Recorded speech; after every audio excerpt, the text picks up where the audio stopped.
ஹாய்ங்க, எல்லோரும் என்ன பண்ணிகிட்ருக்கீங்கங்க? இன்றைக்கி எங்கள் வீட்டு டிஃபன் பார்த்தீங்கன்னா சேமியா உப்புமாங்க. சேமியா உப்புமா வித் வெஜிடபிள்ஸுங்க.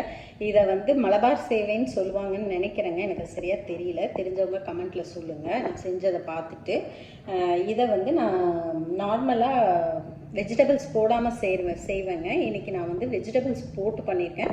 எப்போவுமே வெஜிடபிள்ஸ் போட்டு பண்ணுங்க, அதுதான் ஹெல்த்தி. அண்டு சேமியா கடையில் வறுத்த சேமியா வாங்கிக்கோங்க. வறுக்காத சேமியா வாங்கினீங்கன்னா அதை கொஞ்சம் வறுத்துக்கோங்க, ஒன்றும் பிரச்சனை இல்லைங்க. இப்போ நம்ம எப்படி செய்கிறதுன்னு பார்ப்போங்க. சேமியா உப்புமா எப்படி பண்ணுறதுன்னு பார்ப்போம். இதுக்கு தேவையானது பார்த்தீங்கன்னா ஃபஸ்ட்டு கடுகு, உளுந்து, பெருங்காயம், கடலைப்பருப்பு, கருவேப்பிலை கொஞ்சம் எடுத்துக்கோங்க. இதுக்கப்புறம் பார்த்தீங்கன்னா வெங்காயம், சின்ன வெங்காயமும் எடுத்துக்கலாங்க, ஒன்றும் பிரச்சனை இல்லை. பச்சை மிளகா, உப்பு, மஞ்சத்தூள், இஞ்சி, பூண்டு, கொஞ்சம் கொத்தமல்லிங்க எடுத்துக்கோங்க. இது கூட தக்காளி, ஒரு தக்காளி எடுத்துக்கோங்க. இது அரை கப், இதில் அரை கப் தான் நான் எடுத்துருக்கேங்க சேமியா. வறுத்த சேமியாங்க. வறுக்கலைன்னா நீங்கள் கடையில் வாங்கும்போது வறுத்த சேமியான்னு கேட்டு வாங்கிக்கோங்க. இது வெஜிடபிள்ஸ் பார்த்தீங்கன்னா கேரட், பீன்ஸ், பட்டாணி, பச்சை பட்டாணி இப்போ சீசன் இல்லைங்களா, அதனால் பச்சை பட்டாணியை வாங்கி வச்சுக்கோங்க. காஞ்ச பட்டாணி ஊற வச்சு வேண்டாம், அது நல்லா இருக்காது. பச்சை பட்டாணி சீசனில் ரொம்ப நல்லாயிருக்கும், நீங்கள் அப்படியே வாங்கி இதை செய்யலாங்க. அண்டு தண்ணிங்க. தண்ணி பார்த்தீங்கன்னா இந்த டம்ளர் அளவுக்கு நான் அரை கப் எடுத்திருக்கேங்க. இதுக்கு 2.5 கப், ரெண்டு கப் தண்ணி ஊற்றினா போதுங்க. இப்போ நம்ம செய்யலாம், எப்படி செய்கிறதுன்னு பார்க்கலாங்க. இது கடுகு, உளுந்து, கருவேப்பிலை இதை போட்டுருவோங்க. போட்டுட்டு இது நல்லா பொரிஞ்சு வரணுங்க. பொரிஞ்சு வரட்டும். இது நல்லா செவந்து வரணுங்க உளுந்து, இல்லைன்னா இது நல்லா இருக்காது. நல்லா பார்த்துக்கோங்க. இப்போ வெங்காயம், பச்சை மிளகாய், இஞ்சி, பூண்டு, மஞ்சத்தூள், உப்பு எல்லாத்தையுமே இது போட்டுருங்க. கொத்தமல்லி கொஞ்சமாக போடுங்க. போட்டுட்டு இந்த தக்காளி இருக்குங்களா, இதை கொஞ்சம் லைட்டாக இது வதக்கிக்கோங்க. வதக்கிட்டு இந்த தக்காளியும் இதை போட்டுருங்க.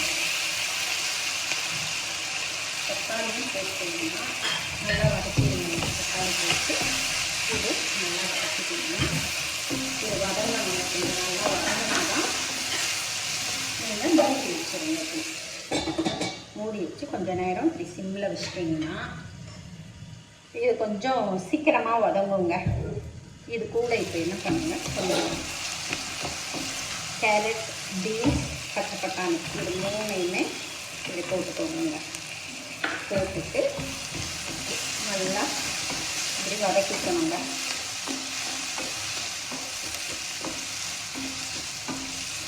மூடி வச்சிடணுங்க. கொஞ்சம் அப்படியே வேகட்டுங்க. அந்த மூடின பதத்தில் வெந்தால் தாங்க அது நல்லா இருக்குங்க. இப்போது நம்ம இது நீங்கள் சப்ஸ்கிரைப் பண்ணிக்கோங்க. என் சேனலை நீங்கள் சப்ஸ்கிரைப் பண்ணிங்கன்னா உங்கள் சப்ஸ்கிரிப்ஷன் லிஸ்ட்டில் வந்துடுங்க. நீங்கள் ட்ரை பண்ணி பாருங்கள். ஏதாச்சும் ஒரு குக்கிங் ரெசிபி எடுத்து உங்களுக்கு பிடிச்சிருந்ததுன்னா, அது செஞ்சு பார்த்து பிடிச்சிருந்ததுன்னா லைக் அண்ட் ஷேர் பட்டன் கொடுங்க. அப்புறம் கமெண்ட்டில் அந்த டிஷ்ஷோட ப்ளஸ் ஆர் மைனஸ் சொல்லுங்கள். ப்ளஸ் இருந்ததுன்னா தேங்க்ஸுங்க, மைனஸ் இருந்ததுன்னா இதை எப்படி மாற்றிக்கலாம் அப்படின்னு ஒரு ஐடியா சொன்னீங்கன்னா நான் அதை திருப்பிட்டு இன்னும் கூட சூப்பரான ஒரு ரெசிபியை உங்கள்கிட்ட கொண்டு என்னால் சேர்க்க முடியுங்க. இது கொஞ்சம் நல்லா வதங்கணுங்க, பார்த்துக்கோங்க. பச்சை பட்டாணி ப்ரோட்டீன், ஃபுல்லாக ப்ரோட்டீனு. கேரட்டு ஸ்கின்னுக்கு ரொம்ப நல்லது. ஸோ கேரட்டு, பீன்ஸ் கூட நல்லதுங்க. இது மூணும் ஹெல்த்திங்க. எப்பப்போ கிடைக்குதோ எல்லாத்துலேயுமே கொஞ்சம் பட்டாணிலாம் சீசன் அப்பப்போ சீசனில் அதை நல்லா செஞ்சு சாப்பிடுங்க. சீசன் போச்சுன்னா இந்த பச்சை பட்டாணி கிடைக்காதுங்க, நம்ம காஞ்ச பட்டாணி தான் ஊற வச்சு செய்கிற மாதிரி வரும். இப்போ இந்த ஸ்டேஜில் சேமியாவை ஆட் பண்ணிக்கோங்க. இதை ஆட் பண்ணிவிட்டு அடுத்து கொஞ்சம் சிம்மில் வச்சுக்கோங்க. வச்சுட்டு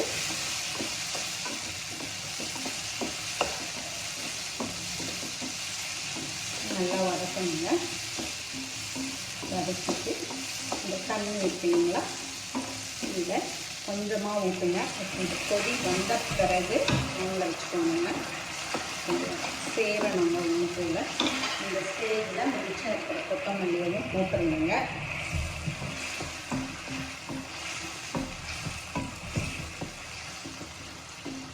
போட்டுட்டு இது கொஞ்சம் இது மூடி வச்சுருந்தேங்க.